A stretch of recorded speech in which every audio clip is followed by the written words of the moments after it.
Irmãos, eu não falei boa noite para a igreja, né? Boa noite, irmãos.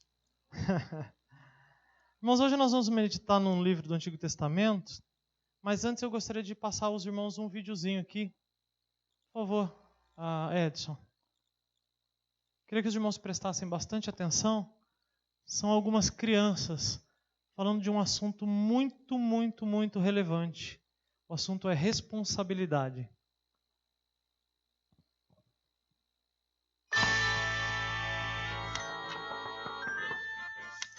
RESPONSABILIDADE.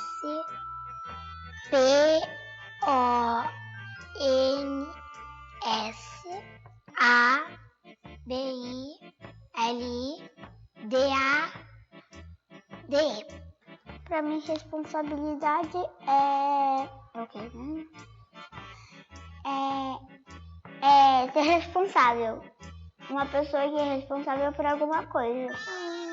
Ter responsabilidade na vida. Respeitar o pai e a mãe. Isso tem que ser muito tempo. É uma coisa que, se você não tem responsabilidade, você não pode fazer as coisas sozinho. Como você cuidar da sua casa. Você tá sozinho em casa, deixa a janela aberta, deixa a porta aberta e entra o bandido. Isso não é responsabilidade. Responsabilidade é tipo muito trabalho. Você tem que ter responsabilidade para ter trabalho. Eu sei mais ou menos, mas eu acho que eu não sei muito estudar. Eu acho que responsabilidade vem de uma pessoa. Os adultos têm mais responsabilidade.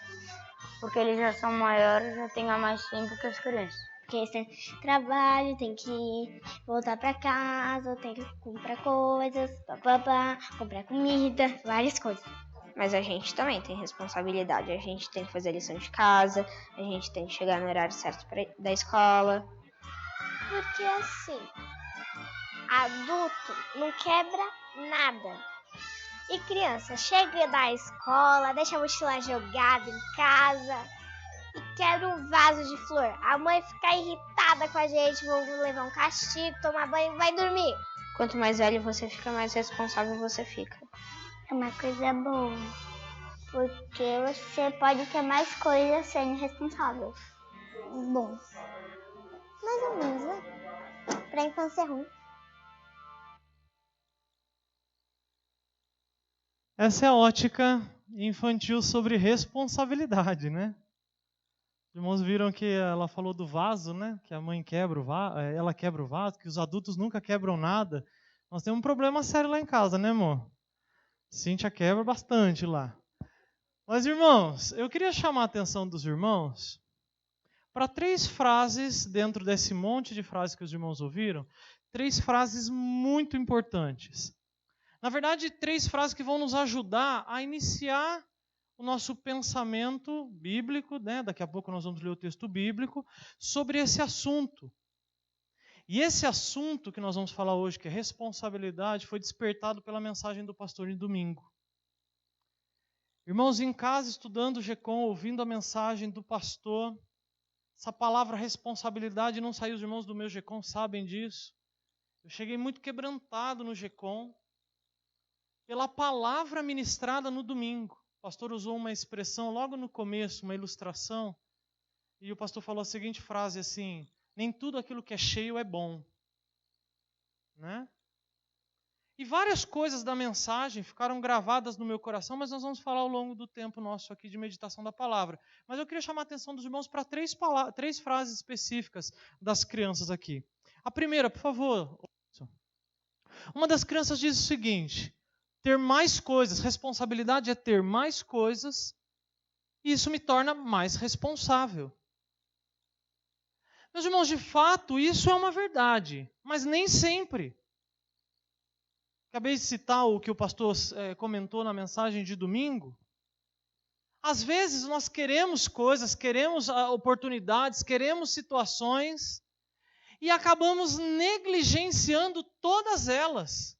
Pela falta de cuidado, pela falta de preparo, pela falta de preocupação. Outra frase muito significativa, por favor, Edson. As crianças disseram o seguinte: responsabilidade é o contrário de quando eu estou cuidando da casa e deixo a janela ou a porta aberta e o ladrão? Descuido e excesso de confiança. Às vezes, essas duas palavras refletem a nossa vida espiritual hoje. Já sabemos demais, já conhecemos bastante, nós temos sido alimentados todos os domingos, palavras tão edificantes, tão confrontativas. Mas descuido e excesso de confiança é o que tem sido hoje o reflexo da minha vida. A distração, meus irmãos, e a sensação do já sei tudo, nos leva à ideia de baixar a guarda em algumas áreas. Nos leva a ceder novamente algumas pressões que recebíamos quando não tínhamos Cristo Jesus. E gradualmente a gente vai se adequando novamente àquilo que a nossa carne anseia. Terceira e última frase desse vídeo que me chamou muito a atenção, que eu queria compartilhar com os irmãos. Quanto mais velhos, mais responsáveis ficamos. Será mesmo, irmãos?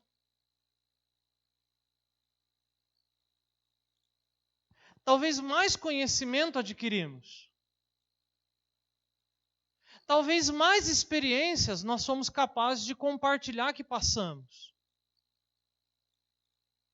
Mas nem sempre, quanto mais velhos, mais responsáveis.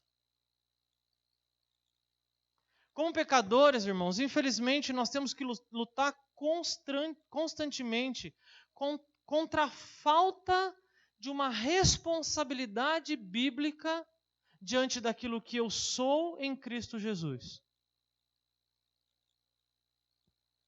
Nós temos que lutar constantemente para não esquecer do enorme privilégio que nós temos de ouvir uma mensagem como aquela do domingo da semana passada.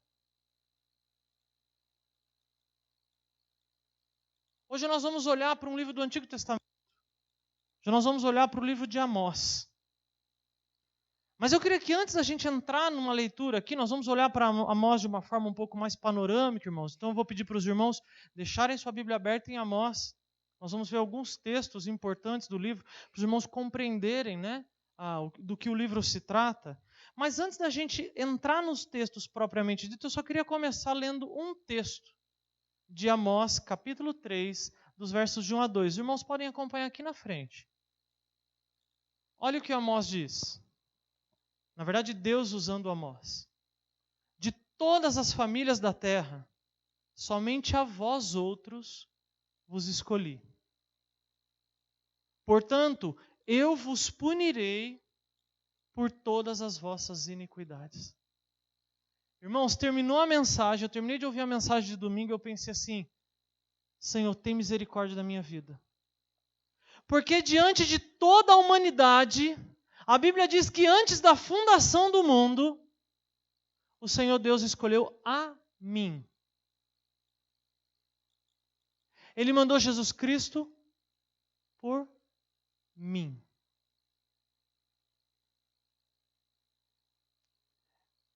Então eu pergunto aos irmãos, a nossa vida hoje reflete uma consciência concreta a respeito do que eu acabei de citar aos irmãos? Vivemos, usufruímos e pregamos convictamente a graça que um dia me alcançou? Queria que os irmãos percebessem o que temos nas mãos. A mensagem de domingo me lembrou isso. O que eu tenho nas mãos e às vezes não reconheço. Meu querido irmão, Deus escolheu você. Separou você para Ele antes da fundação do mundo. Que grande privilégio e que enorme responsabilidade que nós temos nas mãos. E Amós vai trabalhar isso. Abra agora a sua Bíblia, por favor, em Amós, capítulo 2, dos versos de 6 a 8. Eu queria identificar com os irmãos como se encontrava o povo de Israel nesse período de Amós. Amós ele é contemporâneo de Oséias. Oséias, depois de 10 anos, ele profetiza sobre sobre o povo de Israel, né? Então, Amós e Oséias andam muito juntos.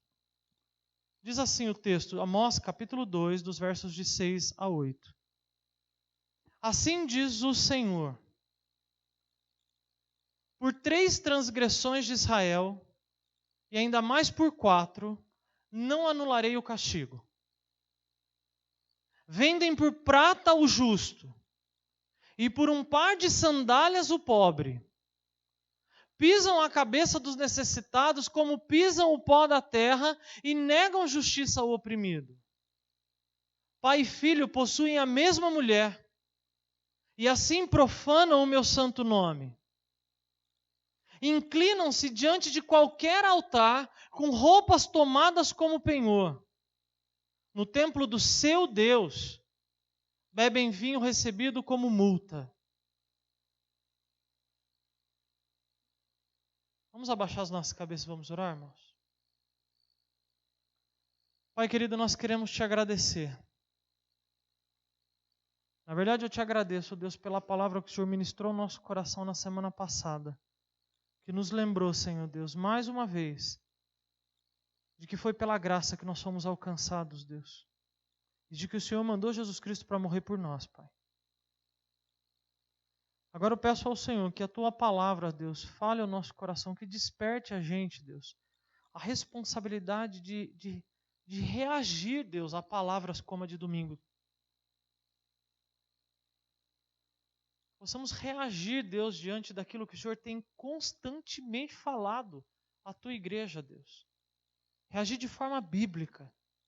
Reagir de forma que vai glorificar e honrar o Teu nome, Deus. Não sejamos apenas espectadores passivos e às vezes ativos apenas na hora de receber a Tua palavra.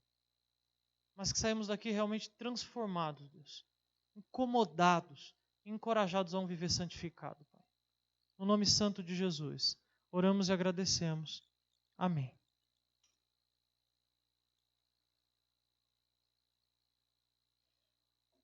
Irmãos, se os irmãos já leram Amós, que eu creio que a maioria de nós já leu, mas caso você não tenha lido ou leu e não se lembra, fica muito claro, desde o capítulo 1, a gente perceber a tristeza de Deus diante de um povo livre. Fica muito claro no livro de Amós.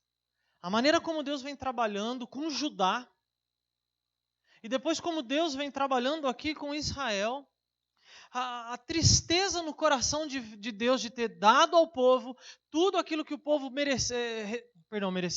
necessitava.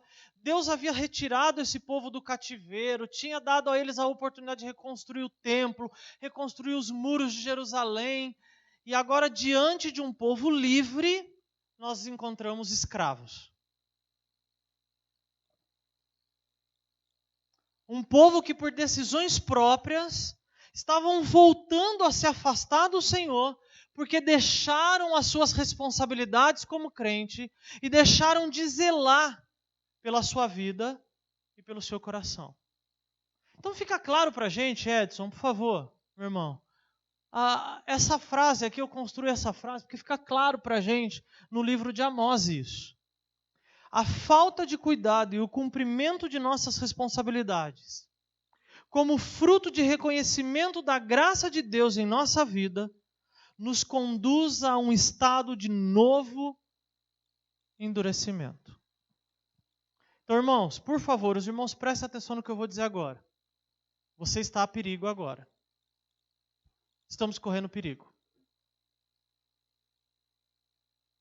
Eu terminei de ouvir a mensagem, pastor, para o GECOM, e eu fiquei pensando, puxa vida, eu estou correndo perigo. Se eu não ouvir, se eu não colocar em prática e não exercer livremente a bênção da graça na minha vida, eu estou correndo perigo sério todos os dias. Eu corro perigo sentado aqui, olhando e ouvindo o pastor Átila ali na frente, o pastor Elcio, o Paulo pregando aqui à frente, e eu estou correndo perigo.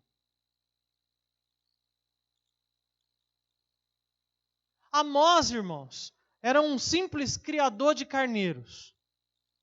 Não havia sido treinado desde criança como uma parte dos profetas, em alguma escola teológica, alguma escola de profetas. Era um homem simples do campo. Mas não pertencia também a nenhuma linhagem sacerdotal, mas um homem com grande comprometimento diante de Deus e da sua palavra. Estudiosos, irmãos, afirmam que Amós era um homem rico. Simples, um homem do campo, mas rico. Um homem humilde e zeloso com as coisas do Senhor. E eles se baseiam nessa afirmação tratando um pouquinho da simplicidade do vocabulário de Amós nesse livro. Ele utiliza em algumas circunstâncias aqui ilustrações próprias do povo rural. Ao mesmo tempo mostra conhecimento do Antigo Testamento, das leis, a firmeza com que ele prega contra a rebeldia e a obstinação do coração de Israel. Historicamente, irmãos, o ministério de Amós ele acontece num período muito insignificativo para Israel. Como eu disse aos irmãos, nós estamos falando de algum período já pós-exílio. Israel agora estava na prosperidade. Deus havia respondido às orações. Deus, nós precisamos voltar para a terra. Deus respondeu. Deus, nós precisamos de sustento. Deus deu. Deus estava levantando lá o sustento, os bens. Deus, nós precisamos de alimento, nós precisamos de mulheres. Precisamos casar, dar os nossos filhos em casamento. Deus deu. Então nós estamos aqui num momento aqui que acontece o livro de Amós de grande prosperidade em Israel. No seu livro, Amós ele cita também um terremoto que aconteceu em 760 a.C., né? Ali no reinado de Uzias em Judá, Jeroboão II em Israel. Então os irmãos percebem, depois os irmãos quiserem olhar um pouquinho de história, né, desses reis, os irmãos vão conferir uma prosperidade muito grande para o povo de Deus. Mas apesar de toda essa prosperidade, Israel ainda insistia em manter desigualdade social. Os irmãos vão ver um monte de textos no livro de Amós. Amós falando sobre miséria de alguns. Dentro do povo, alguns se enriquecendo e usando outros para poder juntar tesouros para si. Capítulo 2, versículo 6, capítulo 8, versículo 6. Amós também fala que Israel estava numa religiosidade, irmãos, sem vínculo com Deus, sem temor no coração, povo praticando a palavra, povo praticando rituais judaicos. Os irmãos têm base no capítulo 4, versículo 4, capítulo 5, versículo 21 a 23. A prática do incesto que nós acabamos de ler aqui, pai e filho se relacionando com a mesma mulher, na verdade é apenas uma ilustração para mostrar a imoralidade sexual, a imoralidade de caráter que o povo estava vivenciando nos dias de Amós. Tudo isso livres. Indo ao templo, adorando ao Senhor. Lembrei muito do contexto que o pastor tem pregado na quarta-feira de Malaquias.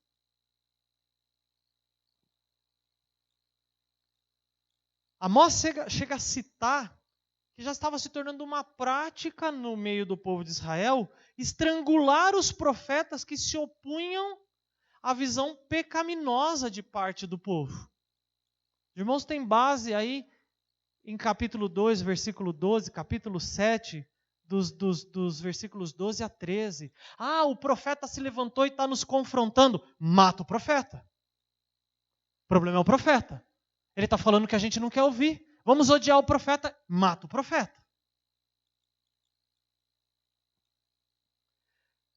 Completa-se esse cenário, irmãos, com a decadência espiritual progressiva do povo. O povo se afastando cada vez mais de Deus. E a gente chega no livro de Oséias. Os irmãos conhecem o contexto de Oséias. Então, irmãos, percebam que o nosso problema, por favor, Edson, não é prosperidade ou adversidade. Não é. Pastor, eu desobedeci a Deus por causa da prosperidade, o dinheiro me afastou do Senhor, eu não posso ter bens, porque a minha namorada, e agora que Deus respondeu, é o meu casamento. Nosso problema não é prosperidade. O nosso problema não é a adversidade. Ah, pastor, eu esfriei porque é tanto problema, é uma coisa atrás da outra, e eu não estou conseguindo lidar. Quando veio eu já pequei em ira, já pequei em maledicência, já pequei em vaidade. O problema nosso não é estar abastado e nem em falta. Nosso problema é a constante falta de consciência e responsabilidade espiritual.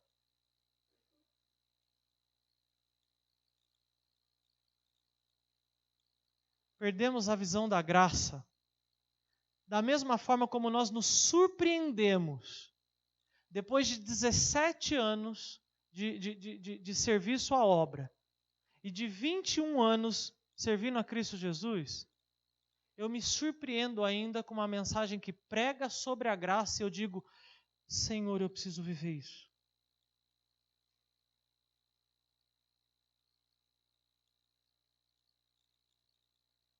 Não está aí não, Edson. Não está aí. O versículo 4, capítulo 11, versículo 4.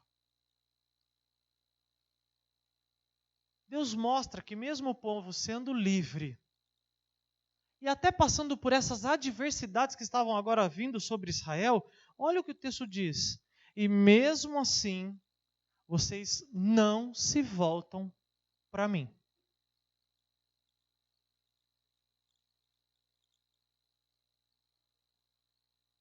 – 4:11, parte B. Finalzinho do 4:11. Meus irmãos, é importante a gente observar que Amós, assim como muitos profetas ali do Antigo Testamento, ele vem e combate a questão da infidelidade e a indiferença. O pastor tem nos pregado bastante aqui em Malaquias sobre isso. Ele vem confrontar aquele padrão espiritual, o padrão moral do servo de Deus, um padrão baixo, um sincretismo religioso, trazendo coisas pagãs para o nosso meio e se adequando aos padrões do mundo. Ah, porque na igreja tal funciona assim, porque o irmão da igreja tal, com ele aconteceu e deu certo.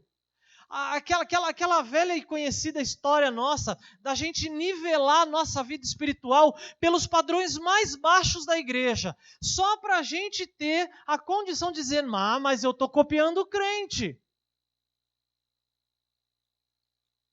Quando nós temos diante do nosso Senhor o ministério da graça, a bênção da graça, e nós temos a excelência de Jesus Cristo como padrão de conduta e de fé.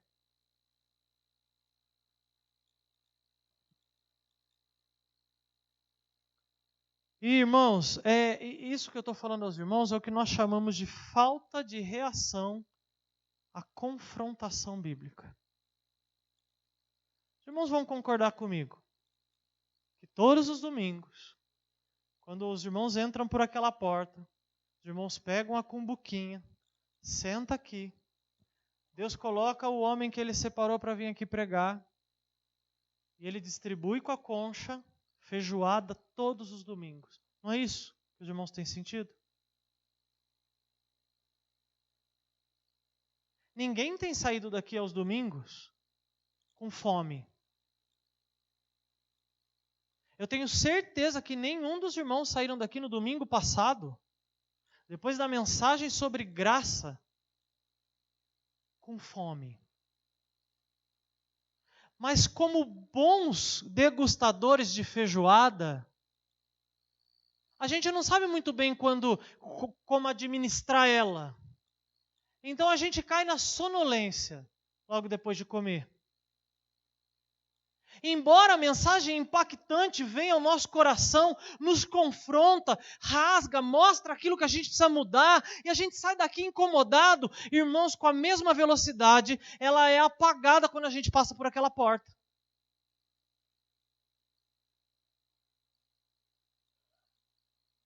Agora é hora de tirar uma sonequinha.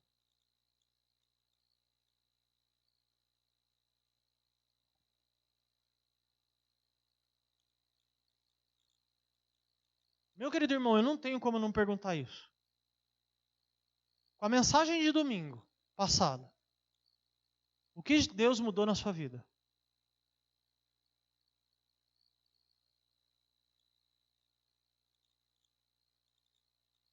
E não apenas nos alimentamos no domingo, mas depois nós tínhamos o repeteco da comida na terça. E o que Deus mudou no seu caráter? Quais foram as áreas que você batalhou essa semana, porque a mensagem de domingo não saiu da sua cabeça? Quais foram os pecados que você confessou a Cristo?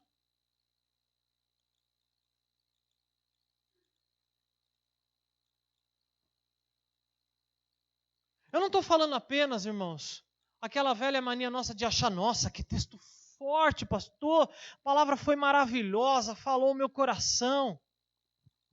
Pastor, eu já identifiquei, agora eu entendi. Essa área são as áreas que eu preciso de mudança.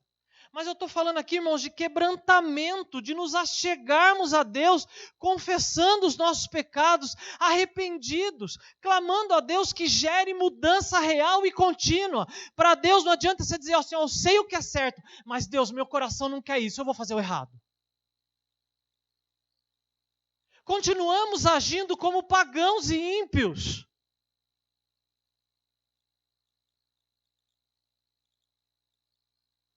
Se não estamos dispostos a deixar morrer a velha criatura, eu pergunto aos irmãos, o que nós estamos fazendo aqui? Como disse o pastor, seria muito melhor se a gente estivesse na casa de praia no domingo.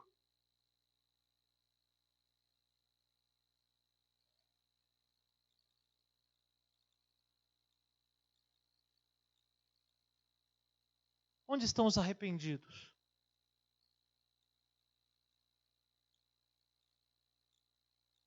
Os que estão buscando santificação não como status,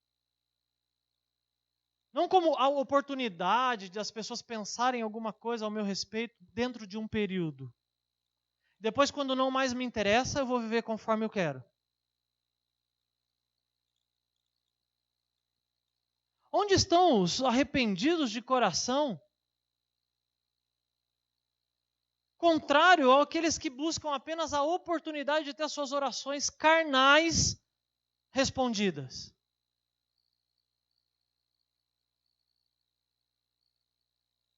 Onde estão os alcançados pela graça? E sinceramente, irmãos, como pastor, o meu desejo era que um dos irmãos corajosamente se levantasse e falasse, estou aqui, pastor. O que está vivendo pela graça, o que entende que foi alcançado por Cristo Jesus, está aqui, pastor.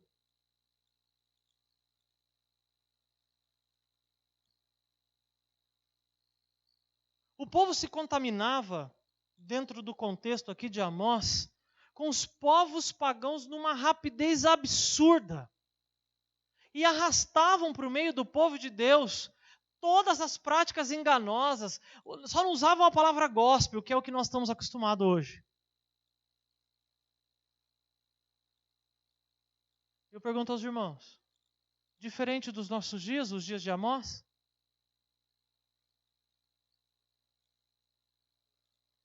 Percebam na leitura que nós vamos fazer aqui, irmãos, a indiferença diante das coisas e da pessoa de Deus.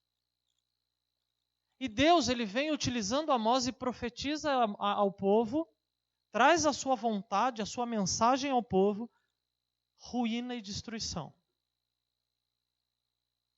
Acompanha comigo essa leitura, irmãos. Ai de vocês que vivem tranquilos em Sião, e que se sentem seguros no monte de Samaria. Vocês, homens notáveis da primeira entre as nações, os quais o povo de Israel recorre. Vão a Calné e olham para ela, depois prossigam até o grande Emate e em seguida desçam até Gate na Filistia. São elas melhores que os seus 2 reinos?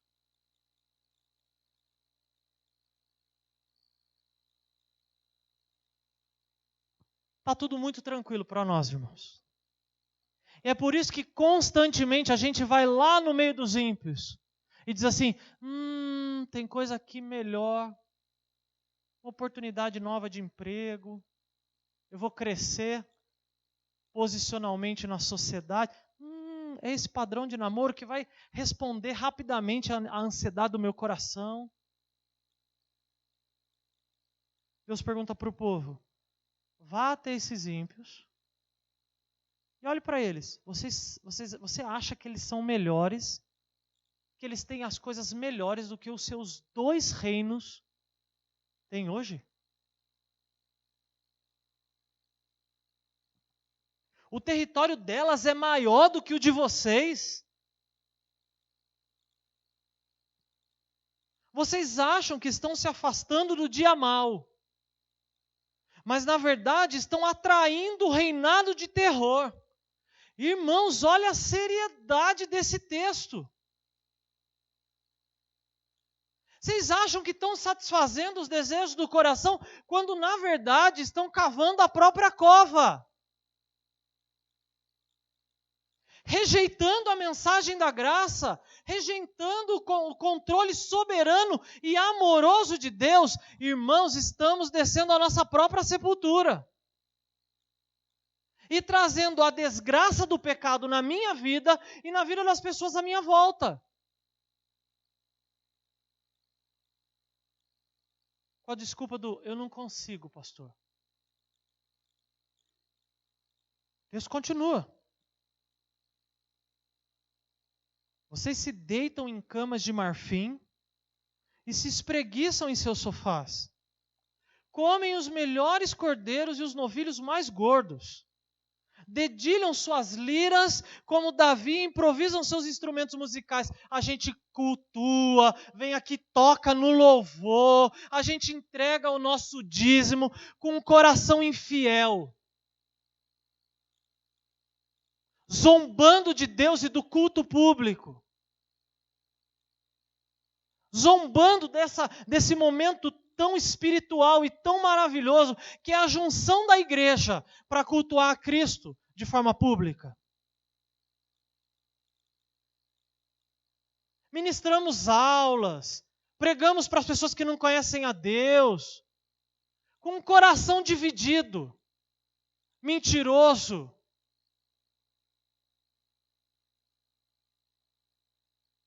Vocês bebem vinho em grandes taças e se ungem com os mais finos óleos, mas não se entristecem com a ruína de José. Não estou nem aí para a pessoa do meu lado.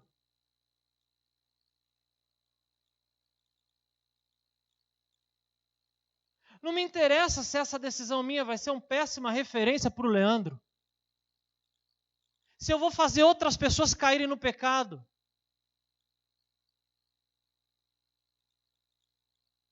Por isso, vocês estarão entre os primeiros a ir para o exílio. Cessarão os banquetes de vocês, daqueles que vivem no ócio. Dura essa palavra, né, pastor?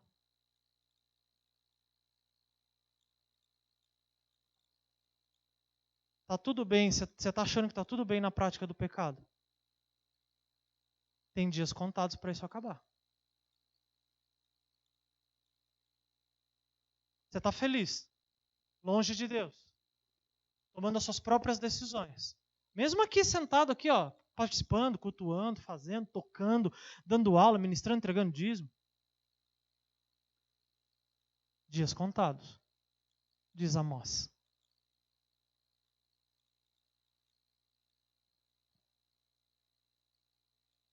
Que exortação, irmãos.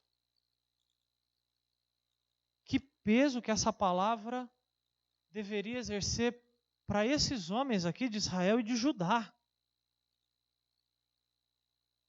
Essa palavra era para a gente sair daqui com a perna trêmula, arrastando aqui pelos corredores, clamando a Deus que Deus nos ajude a enxergar a graça e a misericórdia dele em todos os sentidos da nossa vida.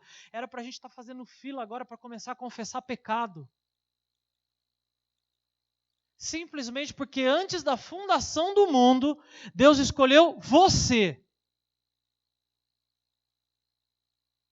Só você. Jesus foi mandado para você. por você.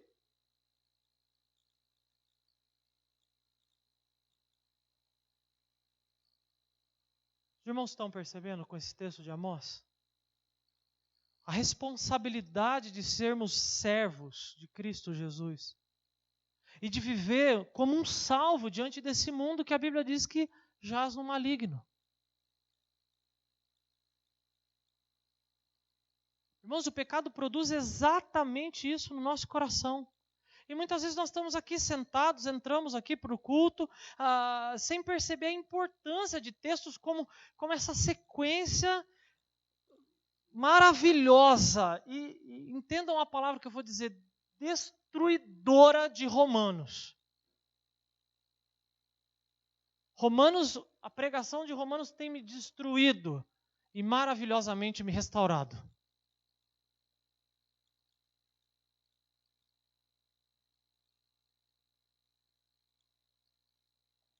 Mas ao contrário disso, invejamos os ímpios e as suas conquistas, desejamos as suas festas, seus costumes, companhia.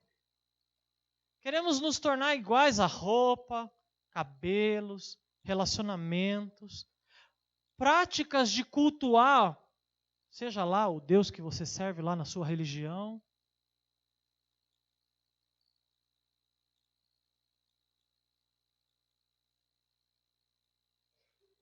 Quando a Bíblia nos diz que Deus nos deu o seu melhor,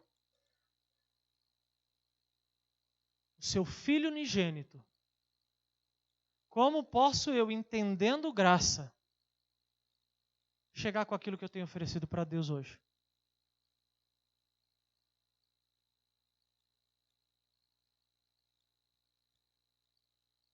Veja bem, irmãos, eu não estou falando de uma roupa nova, ou de um bem adquirido, ou de um relacionamento, especificamente. Estou falando de salvação e santificação. A responsabilidade que temos de zelar pela vida nova nos dada em Cristo Jesus. Não falamos de Jesus porque nos sentimos pressionados e perseguidos. Não devemos falar de Jesus porque nós estamos envergonhados pela dificuldade que a minha profissão me impõe. Ai, pastor, eu não consigo falar lá no trabalho, é difícil. Estamos cada dia cedendo. Cedemos no nosso casamento. Cedemos nos relacionamentos de namoro. Cedemos no padrão lá na faculdade. Estamos cedendo como crentes, exercendo o nosso papel como igreja nessa comunidade. Cedemos às pressões religiosas pagãs. A gente tem achado cada vez mais bonitinho os nossos filhos se vestirem, esperarem o Papai Noel, achar engraçadinho luz de Natal, bolinha de árvore de Natal na nossa casa.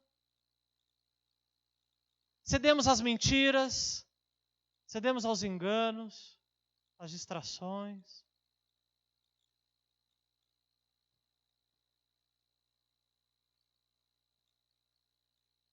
Flertamos com o pecado constantemente. Aqui na igreja, a gente não participa por cansaço. Ai, pastor, trabalhei tanto, tão cansado, não deu para ir hoje na igreja. A gente não vem na igreja, ou a gente está na igreja e vai embora. Ai, estou com uma dor de cabeça,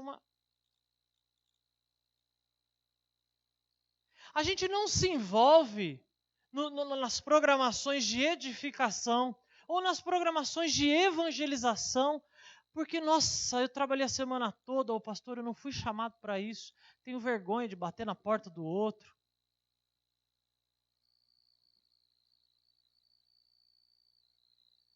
Não participamos aqui pelas desculpas de não ter oportunidade de liderar. Nessa igreja ninguém me dá oportunidade, pastor. Não participamos aqui, irmãos, porque nos indignamos quando alguém nos percebe. Puxa, por que a pessoa agora está me marcando? Só vem atrás de mim, só fica falando, me para na porta toda hora. Mas a gente também se irrita quando ninguém olha para a gente. Ninguém me chamou, ninguém ligou para mim, ninguém me convidou. Esqueceram que eu sou crente. Ah, mas meu dízimo querem.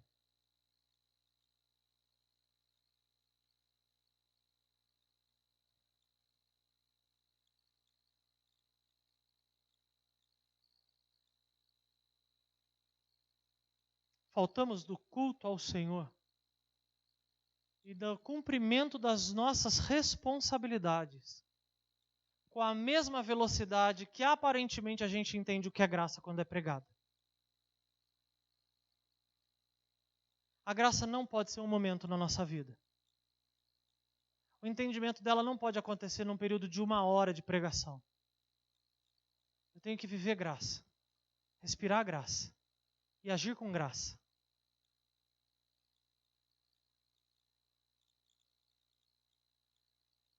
Amós definitivamente ele vem nos confrontar Israel e Judá. A ideia de não agir com indiferença, irresponsabilidade, falta de zelo diante da grandeza da mensagem da cruz. Mesmo sem Jesus ter vindo aqui. Primeiro, irmãos, porque agindo de forma insensível, desprezada com a graça, entristecemos a Deus, que nos deu o seu melhor. E segundo, irmãos, porque duras consequências serão trazidas para a vida dos endurecidos e irresponsáveis. Está aqui apenas 2 delas. Por favor, Edson. Capítulo 2, versículo 13. Agora então, eu os amassarei como uma carroça amassa a terra quando carrega o trigo.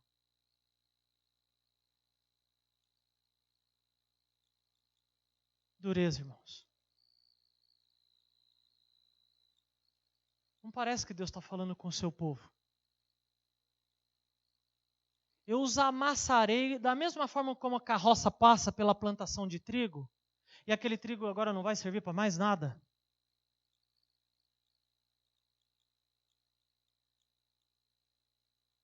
Capítulo 4, versículo 2. O texto diz assim: o Senhor, o soberano, jurou pela sua santidade. Certamente chegará o tempo em que vocês serão levados com ganchos, e os últimos de vocês com anzóis.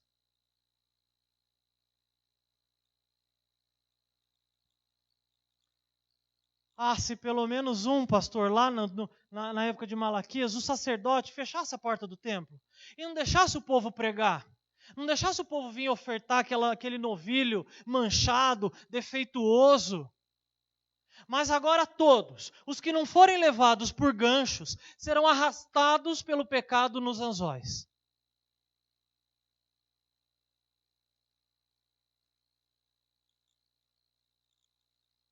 Por quem vai começar o quebrantamento? Quem vai começar a confessar os pecados?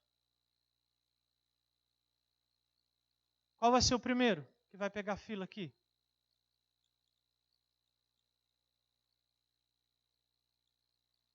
Então percebam, irmãos, que a nossa insensatez, a nossa mornidão, a nossa irresponsabilidade com a graça não passa impune aos olhos de Deus.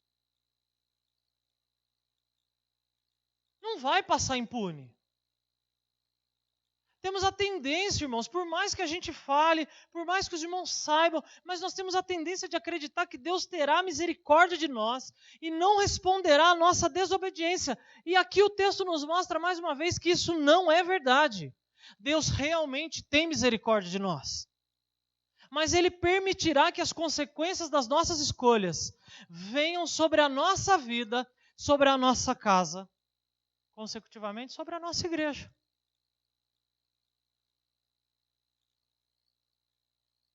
Porque somos nós que temos escolhido o erro, o distanciamento e o pecado.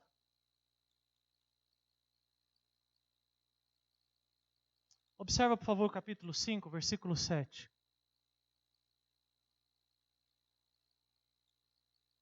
Vocês estão transformando o direito em amargura e atirando a justiça no chão. Talvez esse daqui é o reflexo do meu e do seu coração nessa noite. Pegando a bênção da graça, tratando como pano para enxugar o pé na hora que eu entro na casa de Deus. 5:12, Deus diz: pois eu sei quantas são as suas transgressões e quão grandes são os seus pecados. Sabe aqueles que ninguém está vendo? Está guardadinho lá dentro? O Senhor está vendo. Então, irmãos, estamos correndo perigo.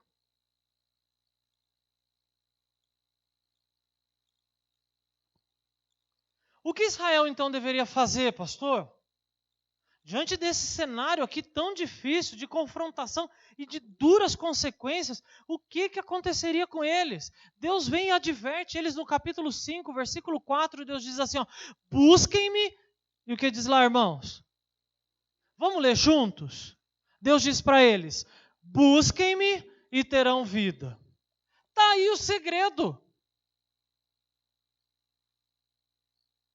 Parar de buscar, de flertar com o pecado, parar de achar que o meu coração, eu sei, sou pecador mesmo, então Jesus vai ter misericórdia de mim. Não, o texto é claro, busquem-me em primeiro lugar, a minha justiça.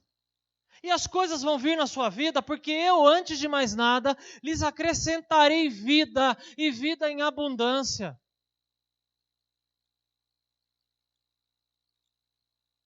Capítulo 5, versículo 15. Deus disse para o povo, odeiem o mal, amem o bem. Está vendo que tem áreas da sua vida que não está produzindo paz, nem no seu coração, nem no coração de ninguém? Irmãos, a gente demora muito para pegar o machado e cortar lá embaixo. A gente vê situações ali, comentários, conversas, relacionamentos que já mostram para a gente a fumaça, que pode haver fogo, mas nem chega lá. Não traz para sua casa, não para ouvir, não compra o ingresso, não tecla lá no seu computador. Odeiem o que é mal e amem o bem. Aí ele diz algo que estava acontecendo lá, estabeleçam a justiça nos tribunais, porque era um querendo pisar na garganta do outro. Talvez o Senhor dos Exércitos tenha misericórdia do remanescente de José. Aquele que entendeu graça, embora ele tenha a plena consciência de que se ele confessar os seus pecados, ele recebe o perdão de Deus, ele chega diante de Deus assim, Senhor, desculpa aí, hein? Me dá vida agora. Deus, eu nem merecia estar aqui. Senhor, se o Senhor quiser, o Senhor pode me lançar no fogo do inferno. Senhor, tem misericórdia de mim.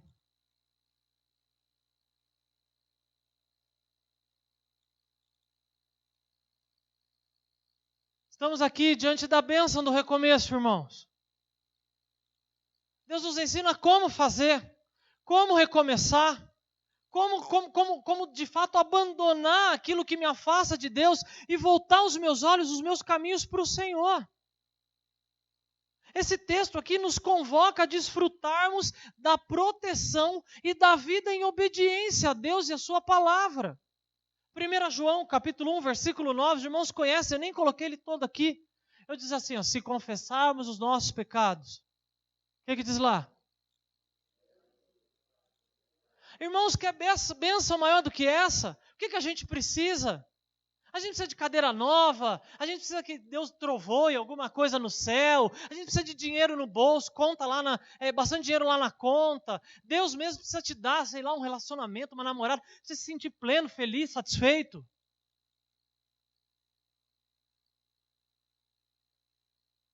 Alegria eterna, proposta para o Senhor, é estar na presença de Deus. As outras coisas vão ser acrescentadas. Mas bênção maior é saber que mesmo longe de Deus, e merecendo que a carroça passe por cima de mim, sem que sobre absolutamente nada para ser utilizado, se eu confessar os meus pecados, porque Deus me escolheu nele antes da fundação do mundo, Ele me deu Jesus Cristo, para me perdoar os pecados, e me levar para sempre ao lado dele. Foi só por você, antes de todas as coisas serem criadas, Deus escreveu o seu nome no livro da vida. Nós estamos aqui diante da bênção do recomeço. Mas veja bem, meus irmãos, não estou falando apenas, esse texto não fala apenas de confessar. Esse texto nos mostra muito mais do que confessar. Esse texto ele exige de nós aqui mudança após a confissão.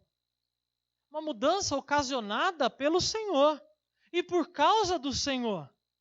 Uma mudança completa de coração, de atitudes, de mente, de vontade, dos nossos caminhos maus, porque os nossos caminhos maus estão nos levando completamente longe de Deus. O próprio Senhor Jesus, quando pregava sobre o reino de Deus e trazia perdão ao pecado dos homens, ele dizia assim, ó, não peques mais. Então nós estamos falando aqui de uma reza contínua, de confissão de pecados, porque eu quero tirar temporariamente peso dos ombros. Nós estamos falando de mudança de atitude, porque eu entendi o que é graça.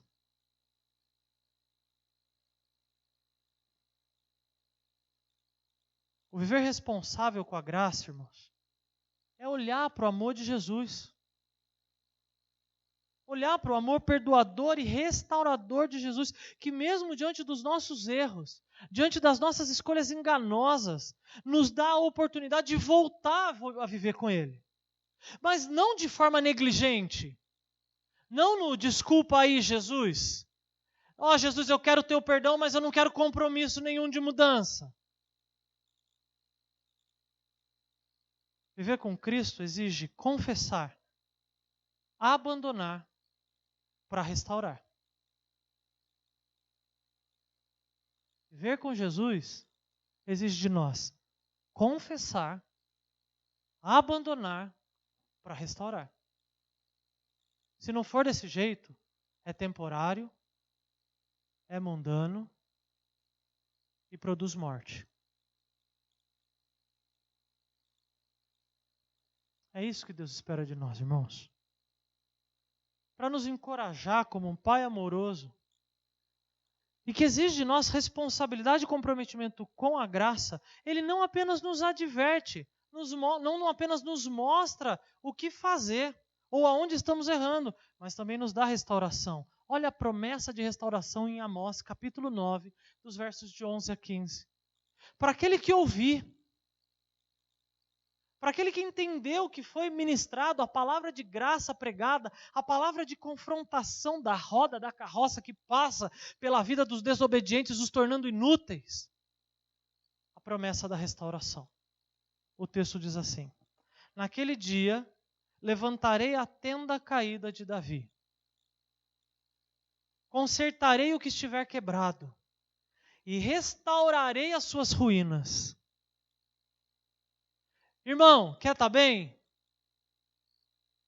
Confesse seus pecados, os abandona e o Senhor nos restaurará. Nos dará começo novo.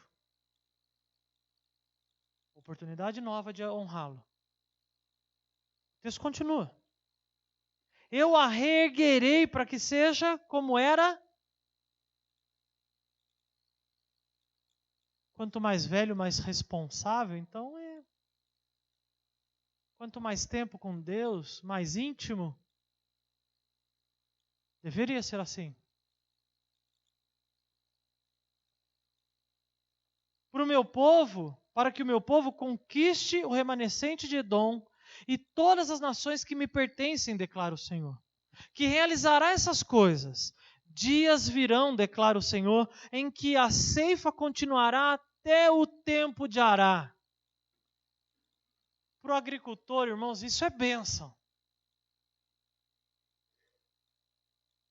Ter a certeza que o que ele está plantando, ele vai colher. E a colheita vai ser farta. Vai suprir as necessidades. Sua casa vai estar sendo suprida. Vai poder abençoar as pessoas à sua volta. E fluirá e o pisar das uvas até o tempo de semear. Vinho novo gotejará dos montes e fluirá de todas as colinas. Trarei de volta a Israel, o meu povo exilado. Eles reconstruirão as cidades em ruínas e nelas viverão. Plantarão vinhas e beberão do seu vinho. Cultivarão pomares e comerão do seu fruto. Plantarei Israel em sua própria terra, para nunca mais ser desarraigado da terra que lhe dei, declara o Senhor.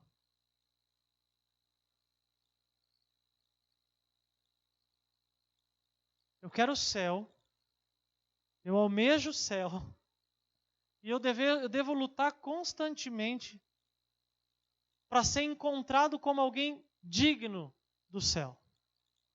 Eu quero Cristo. Eu almejo diariamente uma vida com Cristo. E quero ser encontrado como um servo fiel de Cristo. Eu quero estar na presença eterna de Deus. Eu almejo o dia que a trombeta vai tocar e que o meu nome vai ser chamado porque eu vou ver Deus face a face. E eu quero constantemente me preparar para esse dia.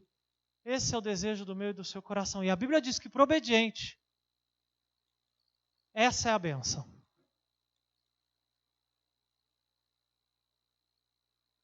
O irmão quer isso?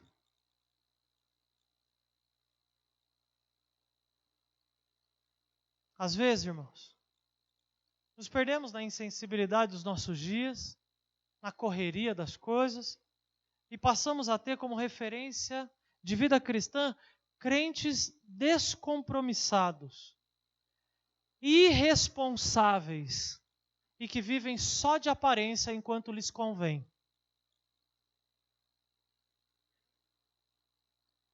Mas esse não é o desejo de Deus para nós.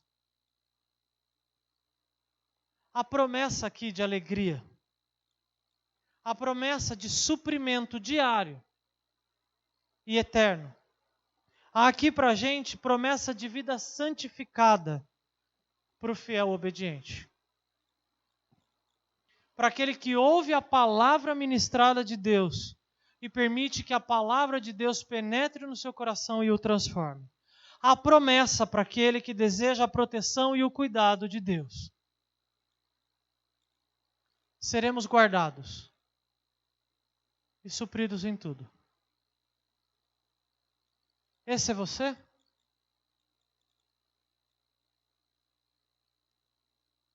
Esse que vai desfrutar de todas essas bênçãos, dessa recompensa do fiel, sou eu? Porque eu tenho entendido a mensagem da graça. E eu vivo todos os dias, entre os crentes ou lá no mundo ímpio, que eu tenho que trabalhar, eu tenho que comprar, eu tenho que vender, mas eu vivo somente pela graça. Na expectativa da volta do meu Salvador. Brilhando o Evangelho a tempo e fora de tempo. Na edificação daqueles que já foram salvos. E na evangelização daqueles que ainda não encontraram Jesus. Ser responsável, irmãos, não é apenas conhecer o que se deve ser feito. Ser responsável não é apenas conhecer as consequências que virão caso eu não realize as coisas. Mas, biblicamente, ser um crente piedoso, obediente e responsável é uma disposição real, mental e espiritual de me manter alerta para cumprir a palavra de Deus com atitudes e desejo estabelecidos por Deus na sua palavra.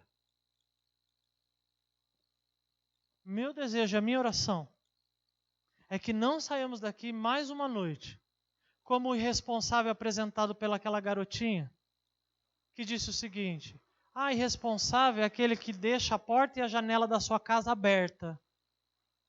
Aí o ladrão vem. Talvez a nossa casa está com a porta e a janela aberta, Tempo de fechar a porta, irmãos. E cuidar da casa. Porque o Senhor da casa está para voltar. E o que nós vamos oferecer para Ele? Amém, irmãos? Vamos ficar em pé, vamos orar? .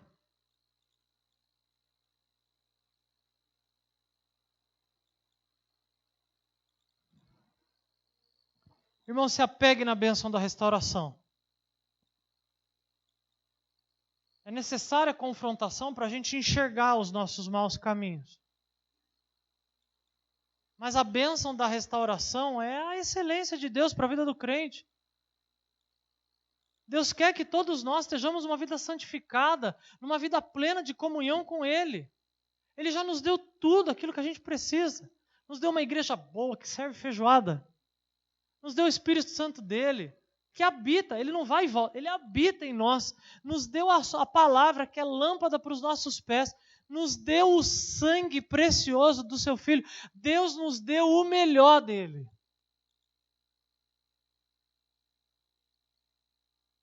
Essa é a bênção da restauração. É isso que Deus quer para mim e para você nessa noite. Então eu queria te dar a oportunidade de abaixar sua cabeça, ter um tempo de oração pessoal agora. Só você e Deus. Depois de alguns minutos eu vou orar.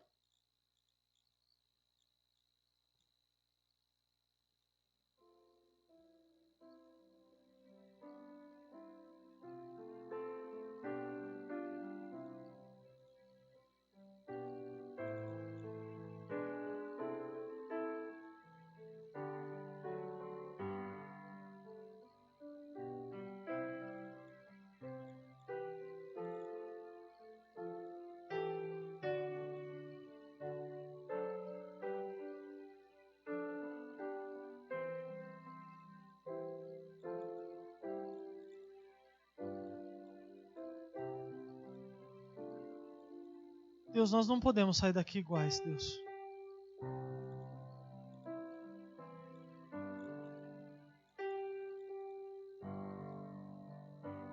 Nós temos sido alimentados pelo Senhor, Deus.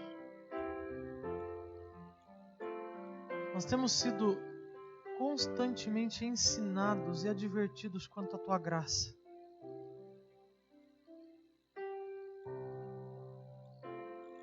Mas, Deus, nós temos cedido para o pecado, Deus.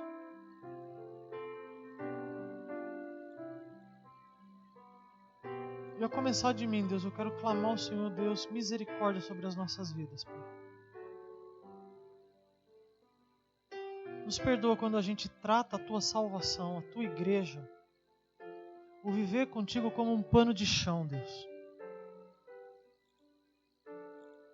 Nos perdoa, Deus, quantas vezes nós perdemos a oportunidade de tamanho alimento que tem nos sido entregue, Deus.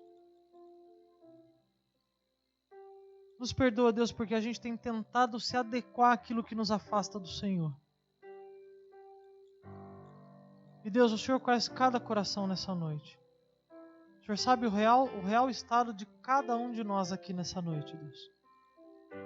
Aqueles que estão a ponto, Deus, de que a carroça passasse sobre as suas vidas. Porque embora por fora, Deus, vivendo uma vida contigo, por dentro, Deus, longe do Senhor. Tem misericórdia de nós, Deus. Que haja nessa noite aqui recomeços, Deus. Que haja nessa noite confissão de pecados, Deus. Que haja nessa noite, Deus, um crescente temor nos seus corações, nos corações de cada um aqui, Deus. Baseado em tudo aquilo que nós estamos aprendendo na Tua palavra, Deus. A Tua graça alcançou a nós, Deus. Não merecemos, não fizemos nada, não somos dignos, não podemos comprar. Nossa bondade não nos leva à Tua presença. E antes da fundação do mundo o Senhor nos quis. E nos deu o Seu melhor. Nos ajuda, Deus, a contemplar a bênção do melhor do Senhor. Nos ajuda a desfrutar da Tua graça, de forma consciente e responsável. Aumenta o temor no nosso coração. Esse é o meu pedido, Deus. No nome santo de Jesus. Amém. Que a paz do nosso Senhor e Salvador Jesus Cristo, o amor do nosso eterno Pai, a comunhão e a consolação do Espírito Santo esteja sobre a vida de cada um de vós, queridos e amados irmãos, hoje e até a volta do nosso Senhor e Salvador Jesus Cristo. Amém e amém. Os irmãos podem sentar, tenham mais seu tempo de oração. Estarei